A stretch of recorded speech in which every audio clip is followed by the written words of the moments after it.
Good morning, Miss Farmer. Good morning. How you doing? Oops. I'm well. How are you? Good. I liked your comments at the opening session. Oh, thank Some you. really good points. Appreciate it. I have to blush though. Is it Raina? Is that how you pronounce your first name? Correct. Yay. Okay. I don't feel so bad now. So I actually do have the my PowerPoint on a Google Drive, and it's available for everyone. So I don't know, Raina or Nolan, if you want to add that to the official program or not. I actually have to I have to jump off because I'm leading another call. But Raina, it looks like you're host and you don't need me anymore, right? I should be fine. Yes. Okay. Okay. I do have my phone, and so I can log back into Dr. C's account. So just text me, and I will. Okay. I was able to Okay. make Miss Farmer a host, so I should be fine. Oh, Yeah. good. Cool. All right. Good luck. You were awesome today. Talk to you later. Lesley, Thank you. nice meeting you. Have a good session. Okay. Thank you. So Raina, so there's three of us, right? Yes. Right. So I'm guessing I should take about 15 minutes. Yes. So your so you have a slideshow presentation. Mm-hmm. If you would like to share your screen now to Perfect. practice. Yep, sure. There we are. And what I'm going to do is get that going there. So how does that look for you? That's wonderful. Full screen. Yep. Yes. Mhm. So shall I keep that up, or do you want me to take, I can take it down for right now. You can, if you would like to go first, go ahead and leave it up. The only reason I would say that is just because I'm listed as first now. Okay, perfect. That's, yep. Mhm. So, I mean, I don't want to be, pushy. No, very informal at this point. There you go. Absolutely. So when I'm doing the full share, know that I don't see the chat. So if there's Okay, a question, yes, I can monitor the chat. perfect, super deal. All right. And I mean, there's something to be said about doing questions right afterwards, but I'm okay to wait until the end. Okay. Yeah. So what do you think? Since you have a presentation, I think we should probably take them at the end of your presentation, if there is any, and then if not, we can revisit for questions at the end. Yeah, because I do know that if you do like 3 presentations, like no one remembers what the first one was, Yeah. It's kind of like smelling too much perfumes or, whatever.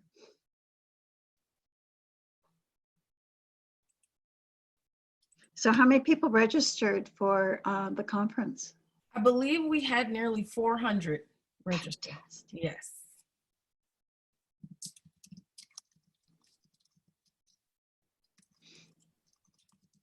So again, maybe I should email Nick, and that is, Nolan, and that I do have the slides available on a Google Drive. Oh, nice. And I also put it as my last slide here, so if people can do that. And then, so if he has time and can put it in the formal program, that'd be great. I thought I sent that URL earlier, but hey, heaven knows.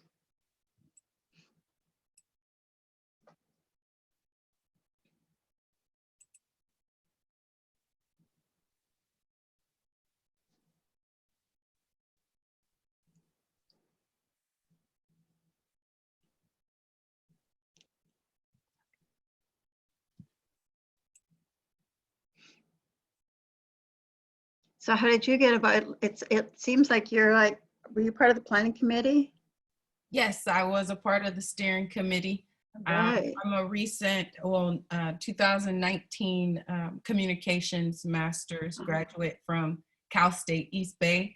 And okay. Dr. Higdon was one of my professors, and he was also on my graduate committee. All right. Very good. I actually got my adult education credential at East Bay. Wonderful. Yeah. Pioneers. Yeah, right, right. We are right, joint grads there. Yeah. They've really been doing some great stuff in the last 5 to 10 years at East Bay. Yeah. Yes. Increase their reputation, I think.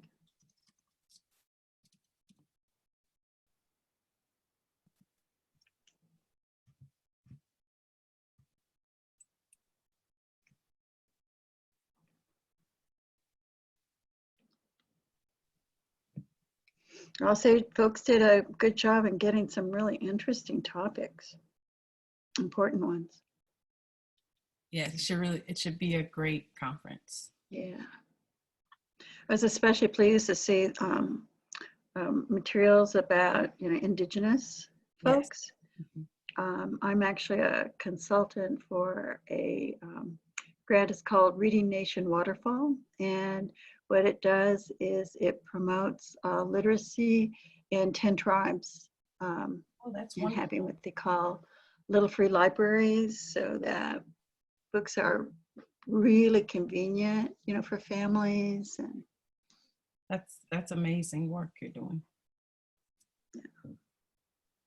and as much, and we're really lucky that we've got Indigenous folks who are, selecting the materials and, planning, engagement, and so forth. So it's their program. It's so important.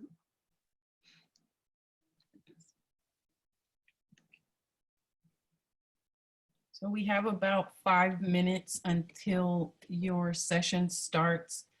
Great. Feel free to mute yourself and turn your camera off until 10:30. Okay. Your co-panelists have not arrived yet. Okay, will do.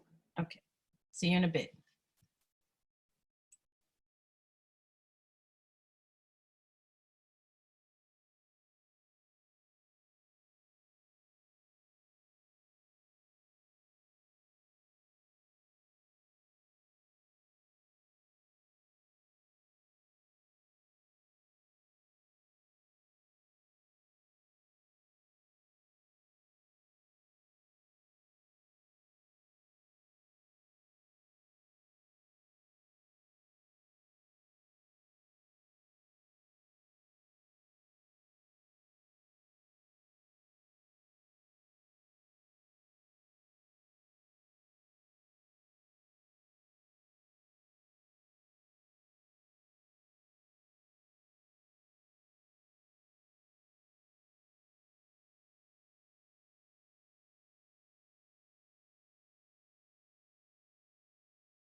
Welcome everyone, and thank you for joining us.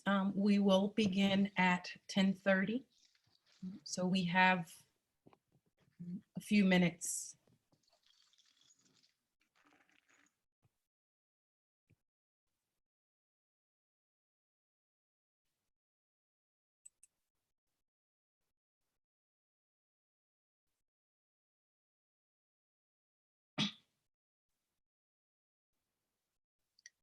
Alan and Samantha, if you would like to test your microphones.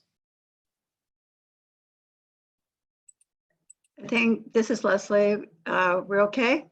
Yes, you are good, Lesley. This is Alan. Am I okay? Yes, I can hear you, Alan. Wonderful. Thank you, Raina. Hi, this is Samantha. You are also wonderful, Samantha. Thank Awesome, you. you're wonderful too. Thank you. I didn't know this would be group therapy today. That's great. We could all use some, I'm sure. Definitely.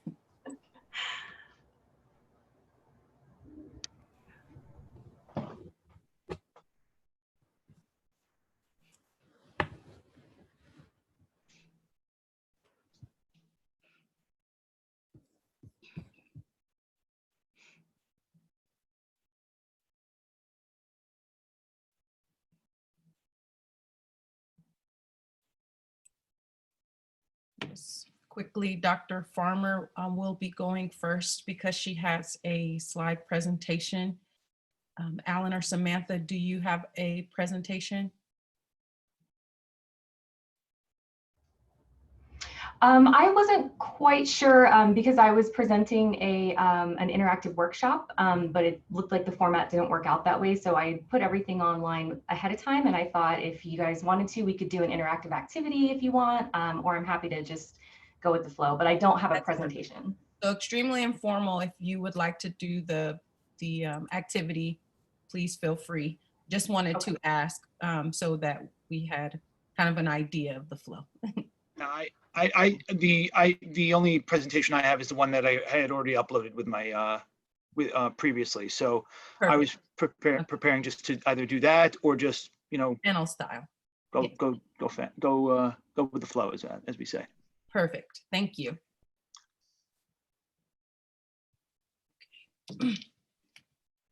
So it is 10:32.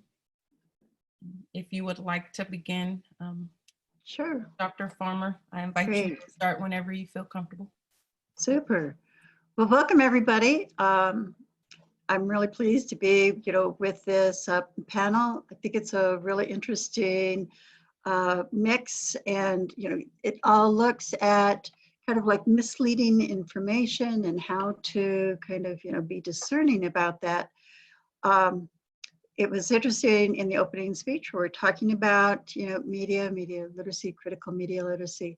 Media can be taken a couple of different ways, both in terms of like mass media and then also in terms of media's format. But in either case, data literacy certainly fits in there and is sometimes overlooked. And I'm kind of like focusing on how data can be misrepresented in terms of news, and especially if it's consciously misleading, we could call it, fake news. Now that I've been interested in media literacy for quite a while, I teach school librarianship and educational technology at California State University, and we talk about these issues in our programs. So today, what I'd like to do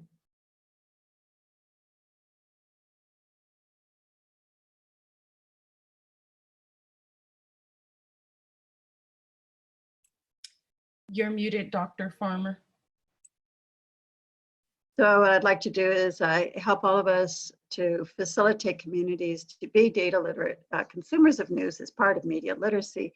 And what I'm using as our critical lens is the Association of College and Research Libraries framework of information literacy for higher education, although it fits well for the general public, and I think including high schoolers. And I've provided a URL here so that you can see the framework. I was actually on the steering committee and planning it. This dates back to 2015, and it really does kind of take a more critical look at information literacy, which includes media literacy, and makes it more of an intellectual and praxis thing rather than check the boxes.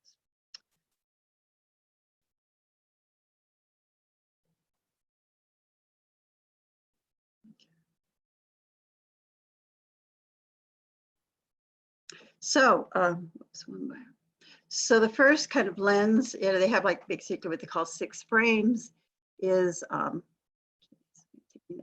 sorry about that. Is authority is constructed and contextual, right? So depending, so it all has to depend on the context. So in some cases, a 5-year-old may actually be the best authority. So when we talk about data literacy, people seldom really kind of dig into the data. They probably don't look at the raw data. They might not understand the statistical analysis of it. But if it's specifically, if it confirms their own beliefs, their own value system, they're likely to share it. Or if it's just like, oh wow, can you believe this? And they do. They'll believe it, and especially if their friends believe it. So that's so in a way, then that authority then becomes whoever is sharing that information. So it's not just the data itself. It's not just the person who's created it, interpreted, and shared it, but it's all disseminated it. But it's also those people who then receive it and then share it to others. So authority kind of goes along the line, and you can see how, whoops, along the way. So good solution for that is just knowing, who are reputable, sources of information and to use them. Now, of course, what's reputable, again, depends on the context. But this kind of at least gives you a sense, at least if you know where folks are coming from in the context and what their objective is, it helps you then to better discern what is the validity or the value of the data. So you can find this slide widely if you just look under media bias and see whether it's, tilting towards left or right. Especially these are, tend to be things like, NPR mainstream ones, and then it gets into some alt stuff. And again, this is, a small group of people who are stating this. So that's their perspective, okay? So I think that this is if nothing else, this is a good starting point, kind of like look at, data as it is expressed in these news outlets. You could use this frame. I think it is useful for critical analysis and see, do you agree with them in terms of national review and where it is? And then what's your, what's your criteria for deciding, their objective or what their perspective is. So getting a variety of people's, points of view in terms of the validity of this, I think is a really interesting thing. So this is kind of a, default. You could start from there, but I think you could start to question the validity of this and maybe, make your own or talk about the ranges of that. The second frame is what they call information creation as a process. And the more that, folks understand how data are created, how they are, cleaned, how they are scrubbed, how it's organized, which kind of the processes that they're using, who's the population, the sampling, the statistical method, how it's interpreted, that really does make a difference then in being able to understand the validity of that information, the reliability of it. So basically what happens is, as a consumer, you're looking at, you're observing it, you're selecting it, you're doing your own processing it, you might be sharing it, you're doing your own interpretation.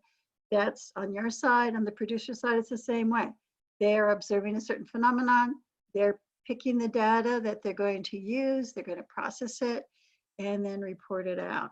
So again, kind of, so especially for scholarly works, that's so students can really see that whole process. That's really great. Let's face it, most of the news folks, most of your trade magazines, whether it's Time or Newsweek, etc., they don't show you the data. They don't show you the process of it. So it's like, how do we dig into that?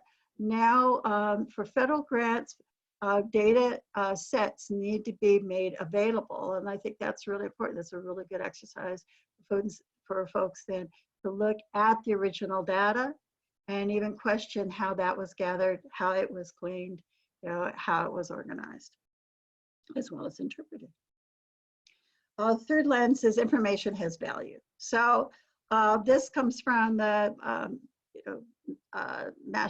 Center for Media Literacy Education, and this works really well in terms of looking at data. So who constructed the message, and what's their agenda, who is their audience, how do they try to make that data credible, and what's their point of view. So I think that's just a really good lens to have in any case. Let's face it, if you construction is this the tobacco companies, and they want to have as their audience teenagers, and it's for them to make money. And elements they will talk about is data like you're going to get more, you have a better social life if you smoke, right? And so what information, which data is being shown, what is it? Are they kind of telling the source of that data? And the deal is that when people see like numbers, they go like, oh my gosh, it must be true because there's numbers there. And we know that all information is contextual, right? Information is not neutral. Data are not neutral. Numbers are not neutral. They are all have value and different perspectives. So always need to kind of question those contexts. So let's give you a few examples. Here we go. Welfare versus full-time jobs. So why is this misleading? You're open to use your mics on that just for a couple seconds. You see anything wrong with this?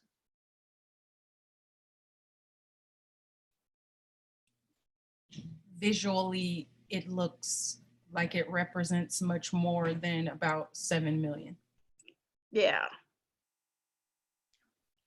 And who's and take a look, who's the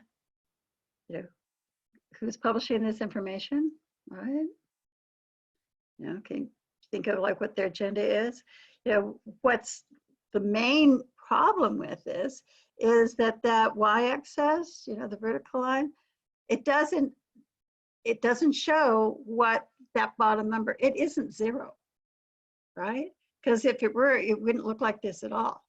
So they basically have kind of just, instead of it going from 0 to 108, it's probably more starting at 101 million instead. So it's very misleading. Okay, so when you don't see those legends, then and labels, you need to be really careful about that. Here's another one. So this is the 2012 presidential run, and we're the GOP candidates. So any problem here?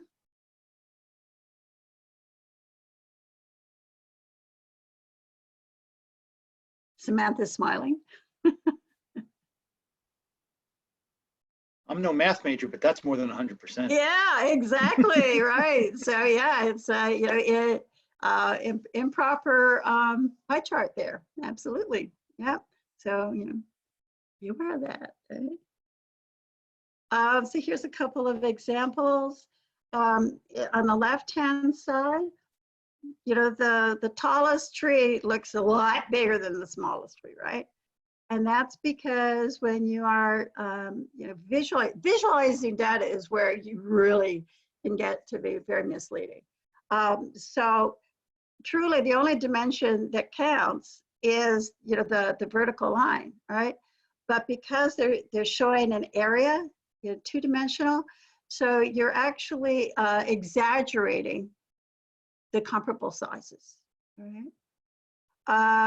Regression, that oftentimes is a problem where people will kind of push what's called, like that straight line, regression line, and it's not really necessarily accurate. So, I mean, the relationships can change, depending. It's like the difference between the bottom 10% of the population and the top 10% of the population. So it's not a straight line.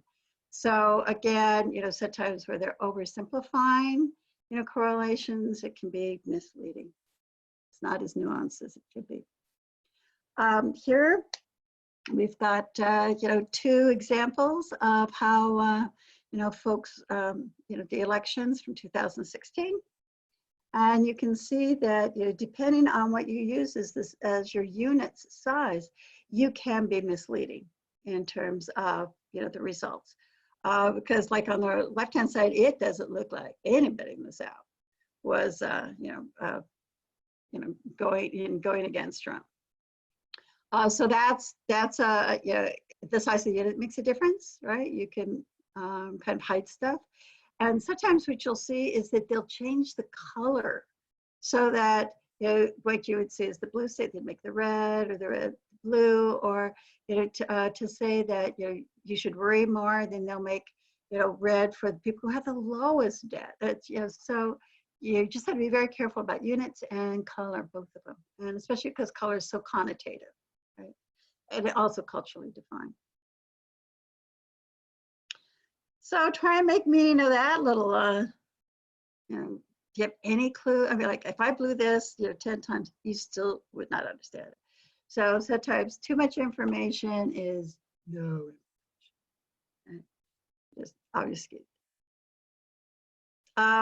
Also, it's really important. So another lens then is searching as strategic exploration. And so sometimes, so like where's good, how do we ask the questions? How we use fact checkers as a strategy in exploring it. There are also fact checkers that tools that use algorithms kind of to speed it up because there's so much information to try and dig up and analyze. So you'll see here, what's the problem?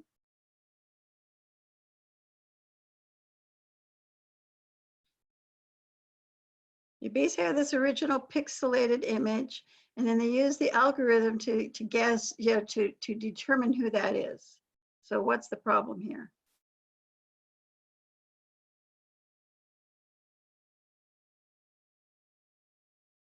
Who do you think is the original? Still definitely Barack Obama. Yeah, exactly. And the guy on the right. Right? So when they kind of, used an algorithm, you'll find it was misleading, right? And basically, all algorithms are based on, machine learning, where they give you a bunch of stuff and then they say like, yes, try to kind of make it as accurate as possible. But, it all depends on what is your original batch of data to work with. And unfortunately, in most, the algorithms tend to be less accurate for folks of color. And they'll just, there's some just really tasteless things that they kind of like, will say if it looks a certain way, then it must be, a different species. It's just horrible stuff.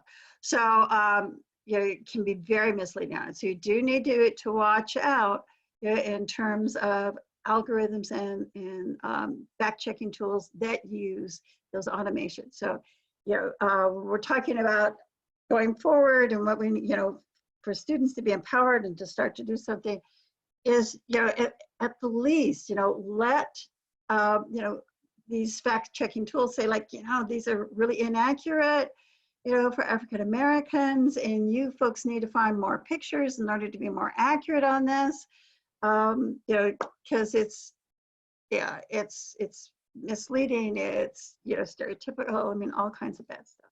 Okay, so, this is visual data, and you can see that if you have a false premise, you're going to get false results. Another frame is scholarship is conversation. So the idea that we need to kind of find out where other people are coming from, and that includes the data. So this is a website called allsides.com, and you probably know about that. And you will find there, articles, discussions that are data-based as well. So kind of looking at how people might use the same data and interpret it in different ways is a really good exercise, for folks, and to see like, so why did they interpret it differently? Was it the media outlet's perspective? Was it, the particular timing of it? So you're trying to make a certain point. Was it, the editor that was involved, et cetera. So, and the other deal is, what voice, when you're looking at all sides, because it tends to have the more mainstream media outlets, is like, and what voices aren't heard, and what data are not being heard, are not being shared. So that's part of the deal, right? You can't have a full conversation if you just have one or two people. The larger the group, the more diverse, the more, really, quite frankly, more nuanced, more accurate your picture is going to be. So if you're interested in this kind of thing, know that I have a LibGuide, fake news, and you can see in the top the URL. In fact, you can just type in tinyurl.com, fake news LibGuide, and you'll get here. And on this website that I've developed, one of the literacies on there is specifically data literacy. I have a number of different articles, in there, different exercises to do, and to help folks in terms of being more data literate. So be your data, savvy, and you can access my PowerPoint at this site. And I will also put this in the chat for you, okay? So with that, thank you very much.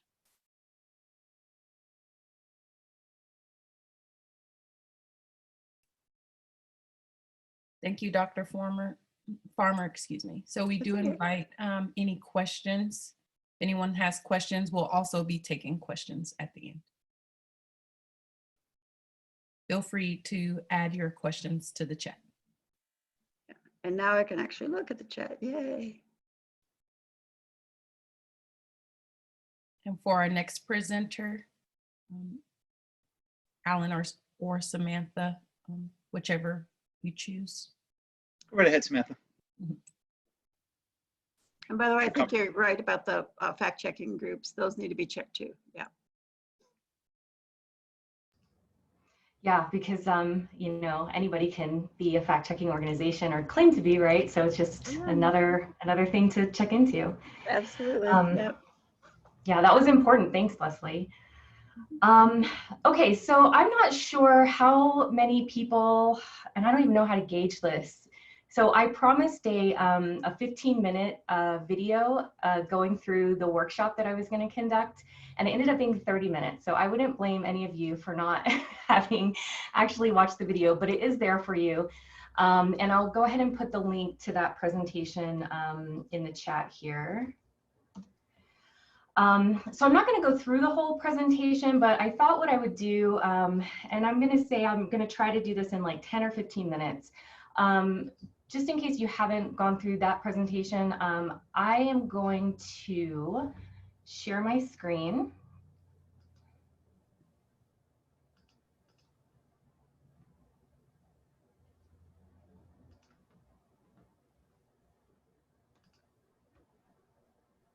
Okay. So hopefully everyone is seeing a presentation. So this is actually a version of the lesson that I shared with you guys in the video. I just did this on Thursday with students at Emerson College in Boston, first-year journalism students. And it's sort of an abbreviated and slightly modified version of what I shared with you before, but a couple of things are different. So just for the sake of introducing native advertising, let's skip down to talk about what native advertising actually is. So basically it's content that is created to look like the content that surrounds it. So it naturally blends in and avoids our really admirable efforts to avoid advertising using pop-up blockers and just Xing out and things like that. So basically, as we've evolved to avoid advertising, advertising is evolving to be more deceptive. So another way to look at that is that native advertising also borrows on the credibility of the publisher. So you might see a native advertisement and automatically not really think about it as an advertisement or even question it because it's in the New York Times, for example. And I'm going to be picking a lot on the New York Times today because mostly it's kind of the center of my doctoral research. But it's worth noting that every major news company, news organization, has its own content studio that is created specifically to design these kinds of advertisements that look and feel like the rest of its content, so that we won't really notice it's an advertisement. And you know, if you go through the lesson, there's a lot of information about that, a lot of ethical questions surrounding that. But I'm going to show you a couple of examples, and then I thought we'd do an activity together. So native advertisements, because it's meant to look and feel like the content that is already being published anyway, a lot of times they come in an article style, right? Like that's probably the most popular form of news content online from major news publications, at least. So a lot of them do come in that format, and here's just a couple of examples. But I also want to point out that as news organizations are experimenting with other creative and innovative content styles, and the New York Times is definitely a front runner in that, native advertising is also starting to mimic those kinds of formats as well. So if we had more time, I would click into all of these so that we could kind of play around and look at some of the non-paid examples of innovative content from the New York Times, and then some of the paid examples that are using some of these same strategies and, you know, visual cues. This slide is not in the slide that I shared earlier, so I'm going to share this deck with you guys as well, so that you can explore this on your own later. So I think that kind of covers like the basics of what native advertising is, and I wonder if anyone has any ideas of, you know, if we're talking about native advertising with students, like what kind of questions come up for you at this point, kind of having an understanding of what it is and how it's displayed.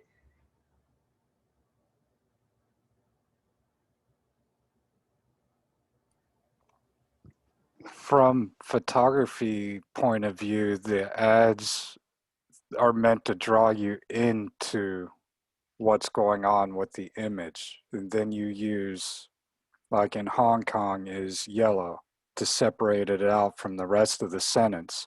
So it's subliminal, it's beautiful, it says it's Hong Kong, it's identified, and you follow the story from there. Yeah, and that is a really great point that you're noticing some of these visual cues. A lot of native ads are, I think it's about 63%, according to research, are not disclosed as advertising at all. And yes, that is against FTC regulations, and you know, information about that is in the lesson slide. But sometimes you do see these things, and the New York Times is very good about putting a paid post here, putting the logo of the company on the upper left-hand side. But these visual cues look different from organization to organization, and there's no standardization of it. There's no, the FTC says that you need to disclose it, but those are really flimsy guidelines. And news organizations kind of take advantage of that. And so some organizations say sponsored content or partnered with, or any other number of labels. And again, more information about that is in the lesson. So one thing that I like to talk about when I talk about native advertising is, after we go through sort of what it is, what it looks like, what are some ways that we can identify it, I really like to talk about some ethical questions. So basically, most people are not able to recognize native advertisements as ads. And so that begs a lot of questions about, you know, what should be the contribution of news editors if these news publications are publishing news-like content that's also being sponsored with a very persuasive intent. Should newsroom editors have a responsibility for being a gatekeeper of this content? And what does it mean when people are fooled by these kinds of advertisements? I'm going to back up one slide here. Here's two examples of some pretty controversial native advertisements. The one on the right is frequently cited in research. It's from 2013, I believe. And it's basically Scientology paid for this article to be run in the Atlantic, and it's all just oozing with complimentary just glowing information about David Miscavige, the leader of Scientology.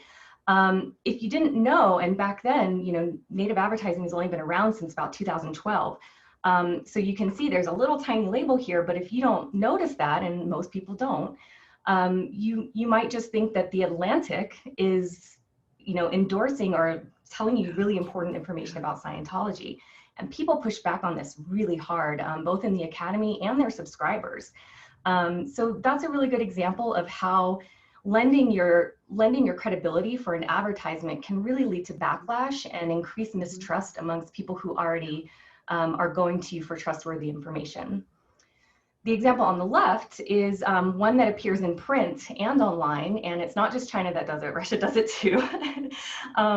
But this is sort of like an insert style thing, and it has the Washington Post masthead there. So if you really didn't know what to look for, and you can see here it says very small, a paid supplement to the Washington Post, like what does that even mean? Is this legitimate information? Well, China Watch is actually an advertisement that's paid for by Xinhua News Agency, which is the state-run news agency for China. So when people don't recognize that these are ads, they're really being primed to believe in a type of propaganda, actually. So that could be quite dangerous. So, gosh, I wish I had time to like go through this whole lesson with you guys. And there's a lot of activities baked in already. But I thought what we would do in, let's say, the next 5 minutes or so, I'm using this tool called Wakelet. And let's see, I am going to put a link so that you can all contribute here. To find the chat here. So if we were using this in the classroom, basically I would introduce this lesson by saying, okay, a few days ago, Bloomberg News published a news story about ExxonMobil showing that it has been misleading the public about its known impact on our climate. And yesterday, literally yesterday, The Guardian published an op-ed article that was written by journalists who've been following Exxon over the last several years. So they not only talked about how there's information now that Exxon has been misleading the public, but they also point out that they've been publishing advertisements in the New York Times.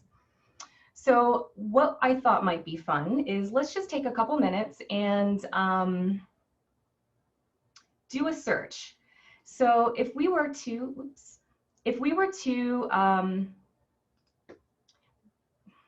covering it up, if we were to do a search for paid post Exxon on the site New York Times, this is what we would come up with.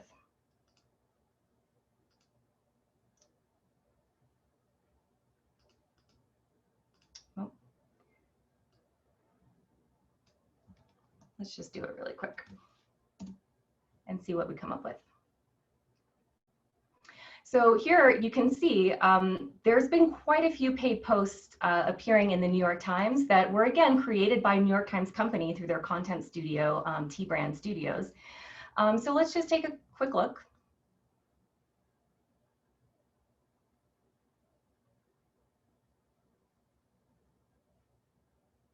So this is obviously an example of a really non-traditional kind of article, but it is still article form. And it's talking all about how Exxon is trying to reduce their footprint, yada, yada.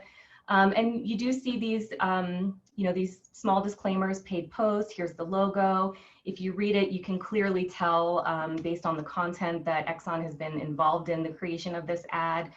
And it's quite complimentary, obviously. But just kind of looking at what content is available on the New York Times about Exxon, you can see there's quite a relationship there. So it kind of, it's worth discussing in a classroom setting some of these questions, like find some of this content and start talking about, is it news? Is it a native advertisement? Does it have any information regardless that's helpful to the public? Skipping down a couple of questions, how do you feel about this? Is this responsible? And how might this kind of advertisement influence the public in a way that actually impacts communities that are already experiencing the negative impacts of climate change in a very unequal way? So Yeah, I haven't used this in the classroom yet, but I thought, we could look at it today. And you have that now in the chat. I think I'm just going to wrap it up there and give Alan plenty of time to speak as well, and questions for the end. I can't tell if anybody in the chat has asked any questions. Do political advertisements also fit into this? Yeah, so I just gave a couple of examples. I don't know if that answers your question, Daniel.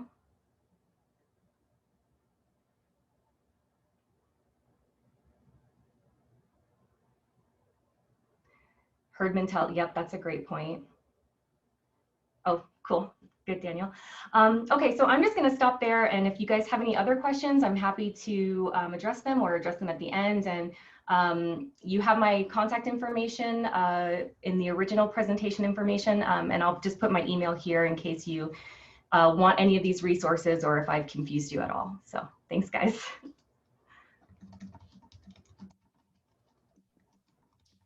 Thank you, Samantha. And for our final presenter, Alan. Okay, thank you very much. Let me just share my my screen here with getting that up. Don't want to trample onto Samantha.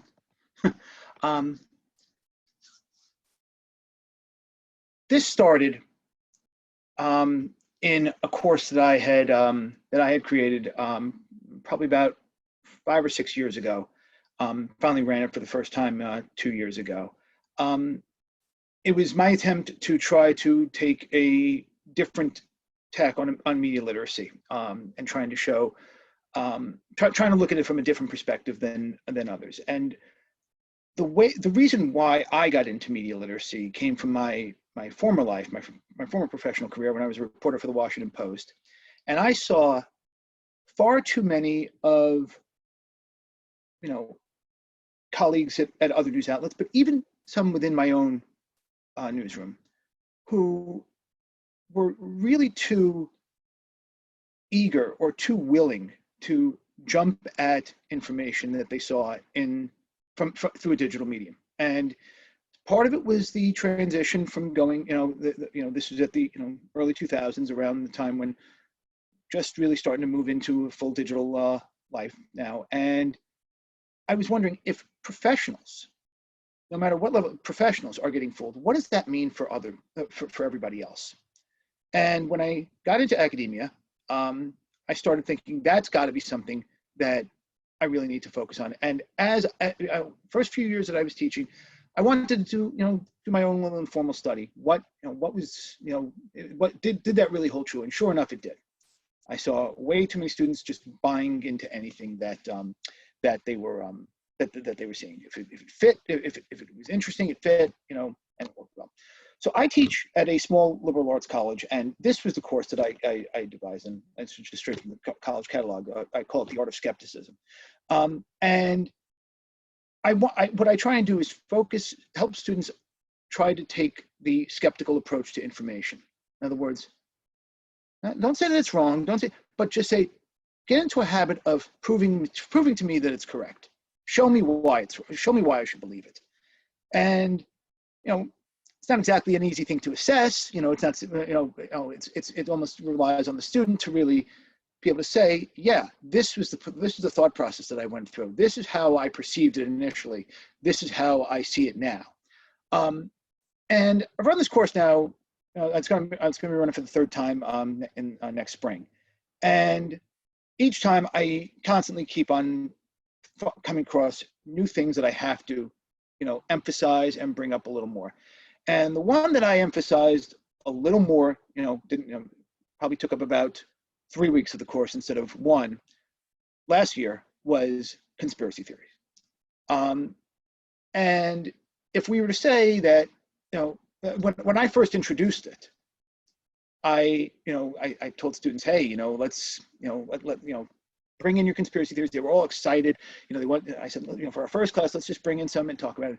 And as we were talking about it, I noticed the students were almost trying to one-up each other by, can I get something more ridiculous than that student just said? Can I make people laugh even more? And when I saw that that was the way students were approaching conspiracy theory, I realized we're missing the boat here. We're totally missing the boat about what they are. And it's not that conspiracy theories are new. I think we all know that these have been around, way before digital media, and they're going to be along way after we, whatever next we come up with. But what I noticed with my students was they had a hard time understanding them. They just looked at them as jokes, and they didn't understand why they were important. So what I realized was the challenge that I had was just about like, we would face with any challenge. You have to try to understand it. I mean, how did we learn how to use Zoom? we just didn't naturally, we had to learn how to use it. So I figured we have to understand conspiracy theories in general. And when we started going around, and talking about things we talked about, the Harvey Oswald didn't act alone, or the moon landing was a hoax, or we started getting then we moved into those to some pretty sick stuff, like the Holocaust was a denial, or the Holocaust wasn't real, or 9/11 was an inside job. And then we got to the really absurd, like the Illuminati, or the anti-vaxxers, or something that hit close to home for me in outside of Washington, D.C., the Pizzagate conspiracy theory, which, if you aren't familiar with that, there's this lovely little pizza restaurant in Washington, D.C., about 5 miles away from where I live.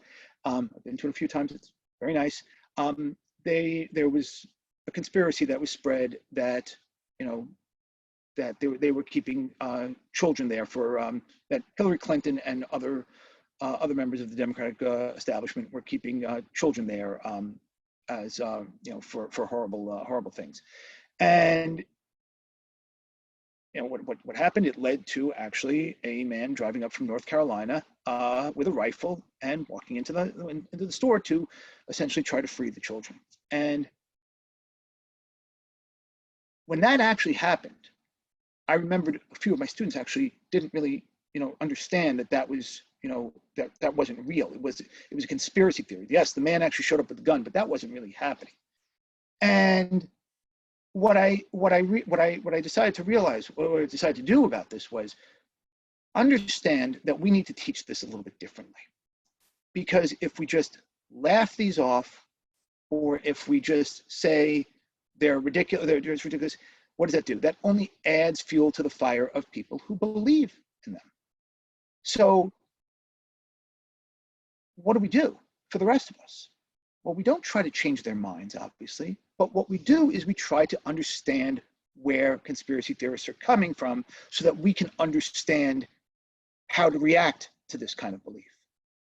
And there's a lot of ways to, understand, look at it, but there are two fundamental aspects of a conspiracy theory that we need to understand, I think, to break down.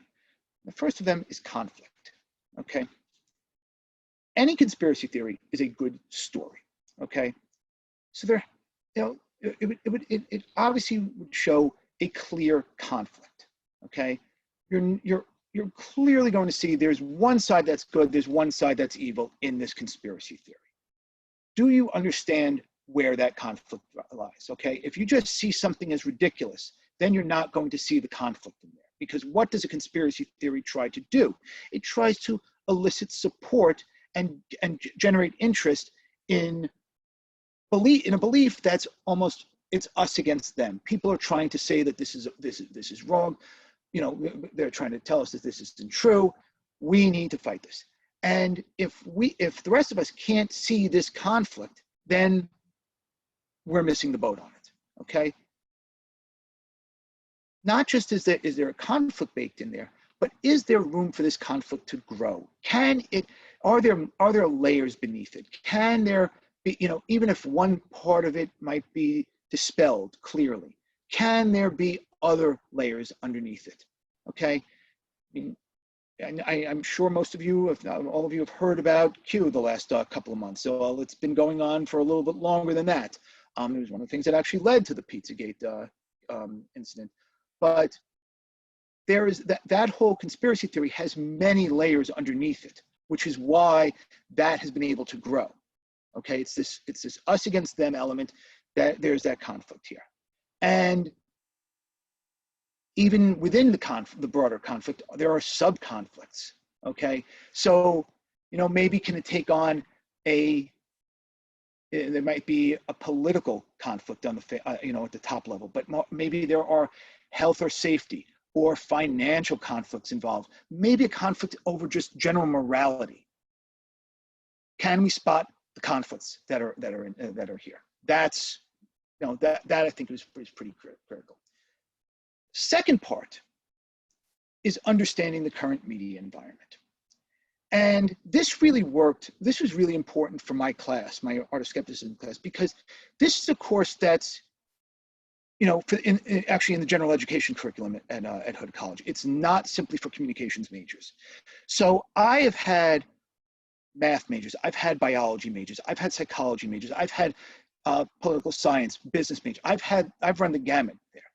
And those are students who really don't have a background in understanding mass media impact or mass media theory. So or certainly the business of mass media. And this is almost a backdoor way of helping them get that, learn a little bit about this. Because if you just lay that out there, that's going to sound awfully boring.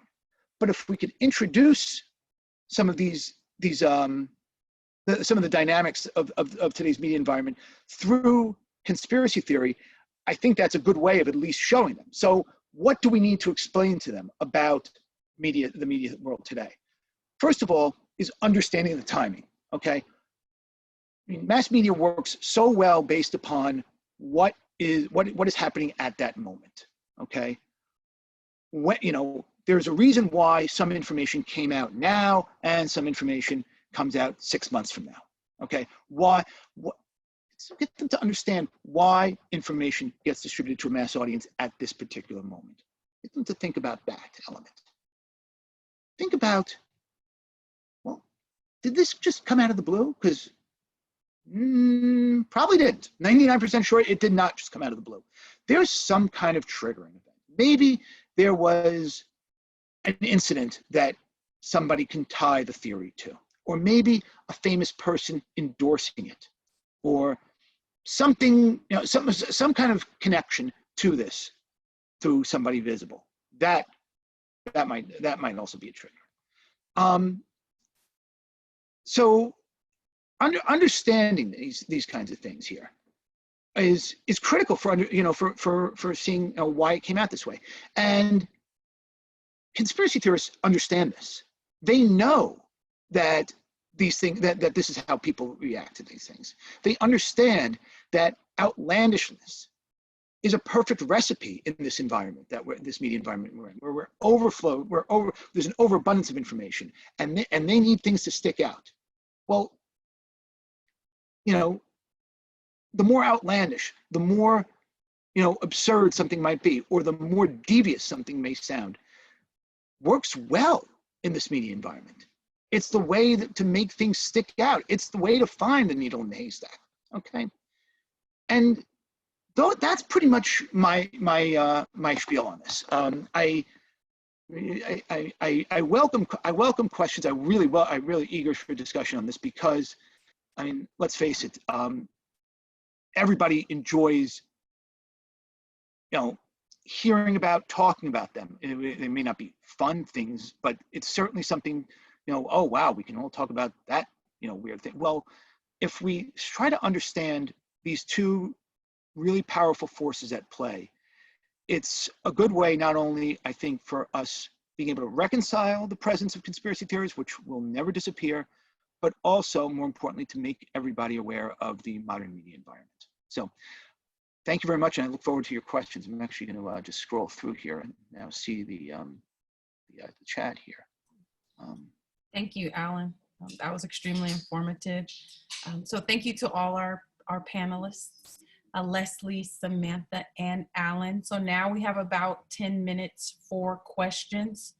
We are a relatively tight group, so we can invite you to unmute yourselves to ask your question if you would like.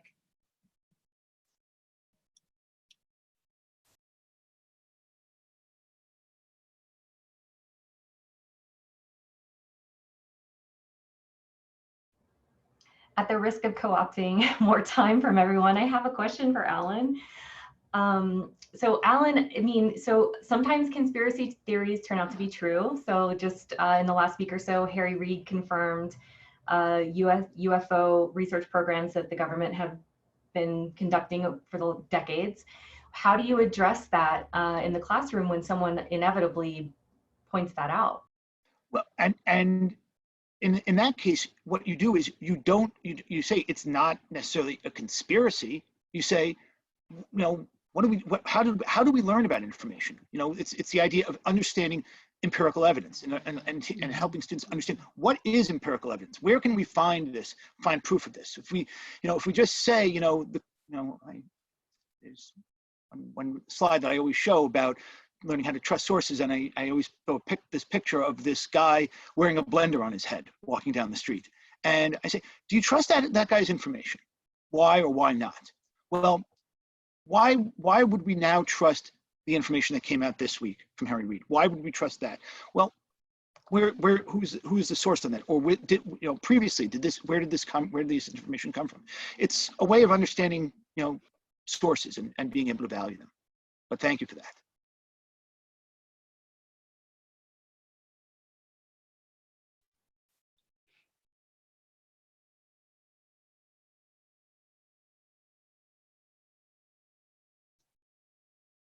So this is Lesley. So Ellen, do you have the students kind of do the tracing back of conspiracy, theories?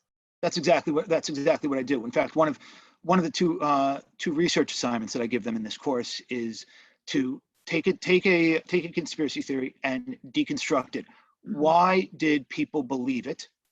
What were the elements at play that helped them, that led people to say, this is why I can believe this? And then I ask them then to go find proof to say why this is not true. What is the evidence to show that can dispel those beliefs? It's a way of, again, understanding it, but also trying to prove what is reliable and what isn't. So you get into kind of the process of Yes. how, yeah, perfect. Yeah, it's all, I mean, a lot of what you talked about learning to decipher reliable information from poor.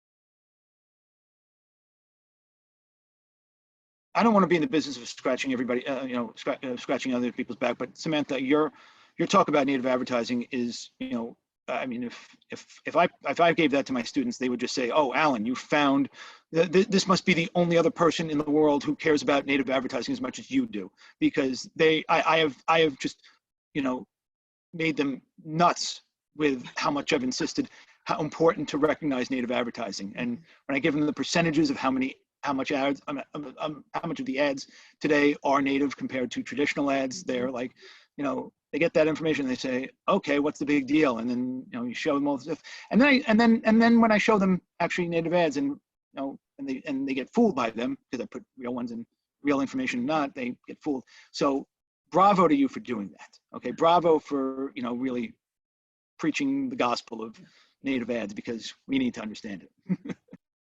I agree with that. And the fact that, even with, like on a Google search engine where it'll say, sponsored ad, that, a frightening number of people can't even tell. So that when you talk about the native ads, and as you say, Samantha, it kind of goes both ways. And I think your title of your presentation is really important. It's like, how do journalists survive, et cetera. And yes, I really have seen how New York Times has really expanded their enriched content, and the confluence of again, production quality. It's amazing. Thank you both very much for that. It was really kind, and it's awesome to hear that you guys are thinking about that and sharing it with your classes as well. I really hope that you guys do have a chance to look at this, because it really, the lesson as a whole really does, I'm not totally trying to say native advertising is evil, even though I think it is. There is a justification for it, and it's important to understand how newsrooms and the business side and the editorial side now are justifying this. It's a very complicated issue, and I think the lesson really tries to help students understand both sides. The danger of that is that I found that I've done this lesson probably half a dozen times, maybe around 10 times actually, with students. And I really like doing a debate at the end, and this lesson is in the slides, or this activity is in the slides, but basically saying, okay, half of you are newsroom editors and half of you are business side managers, and I'm the publisher. You guys need to convince me or not to open a content studio. And even after that debate, I find that the students are pretty 50-50 split about the benefit of native advertisements. Some of them, half of them say it's totally fine, it's justified, we can tell, even though who knows if they really can or not, they think they can. So that's also research says people tend to overestimate, you know, how clever they are. So do you ever point out like Ms. Magazine, you know, or some other journals, you know, that say like, you know, they made a very conscious effort like not to have any advertising because they didn't want, you know, to have that, you know, connection. And especially when you see magazines where, you know, you've got, you know, the regular article, and then, you know, isn't it interesting how the placement, you know, of that native ad is just right by it.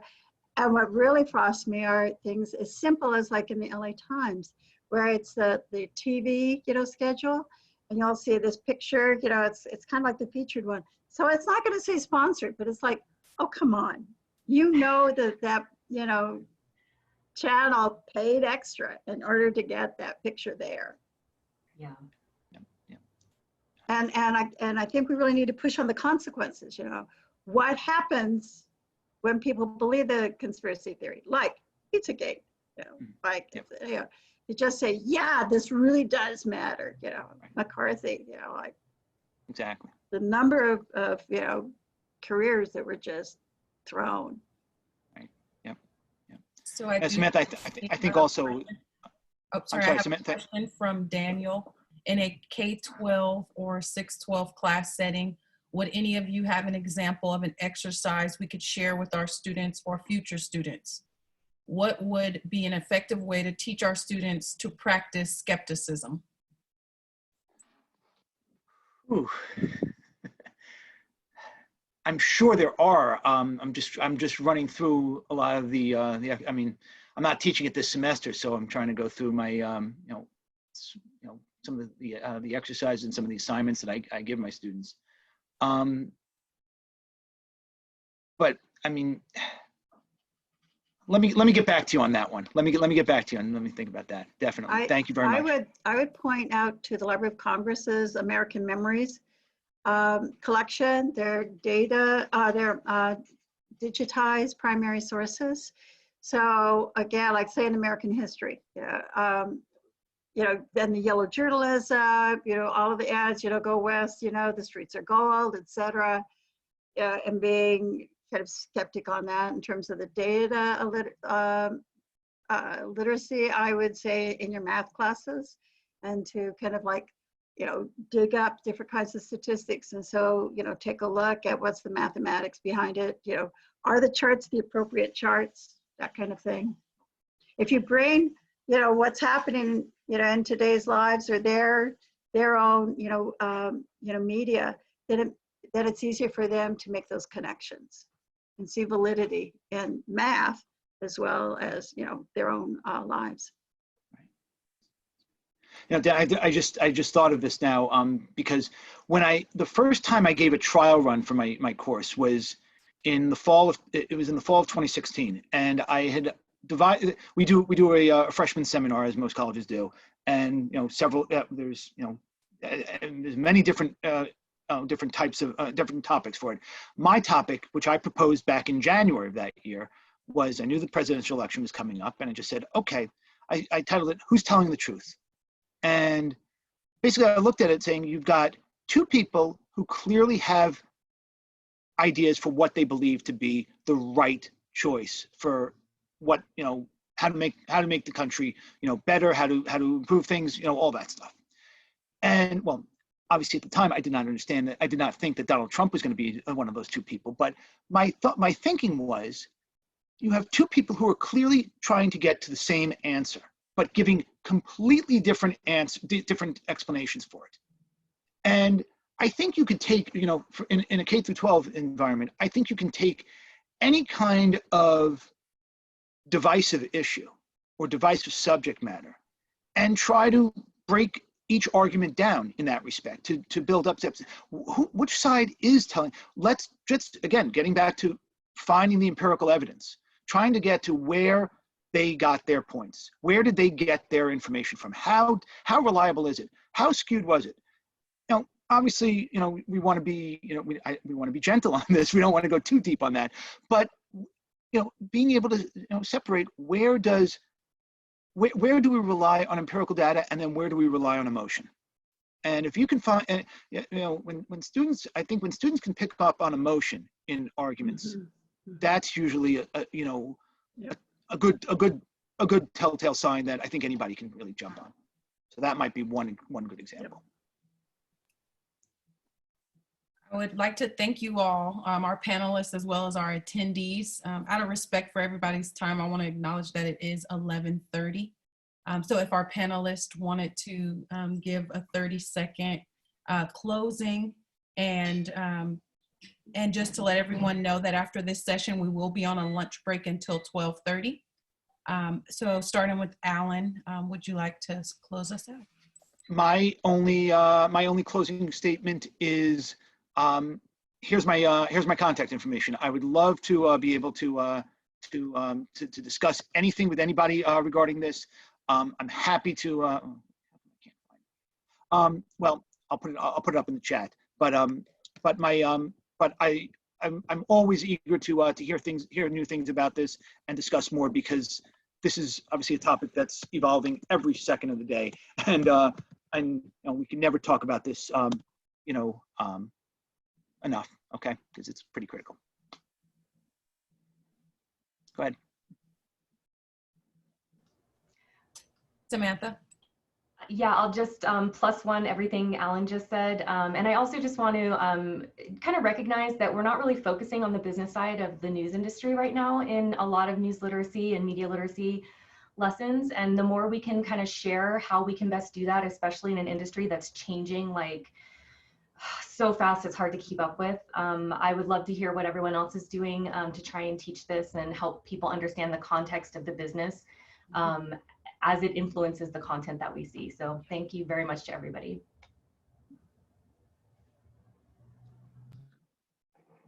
Dr. Farmer? Yeah, +1. And you know, take a look at my fake news lip guides for some ideas. And I think the big takeaway that I have is, like, look at process, you know, the whole, you know, information, you know, cycle from the very beginning. You know, why are people, you know, have certain ideas, and how they express them, dissemination, who has access to it, you know, and, you know, how do they deal with that, you know, use it, the consequences. So, you know, the more knowledgeable we are about, you know, the whole stream, I think, you know, the better we are. Even if we don't agree with them, at least, you know, can figure out where they're coming from. That helps. And once again, we appreciate everyone's time and attention, and we will see you back at 12:30. Be sure to check out your new program. Have a great day. Thank you, Raina. Thank you. Thanks for coming, folks. Thank you so much, Raina.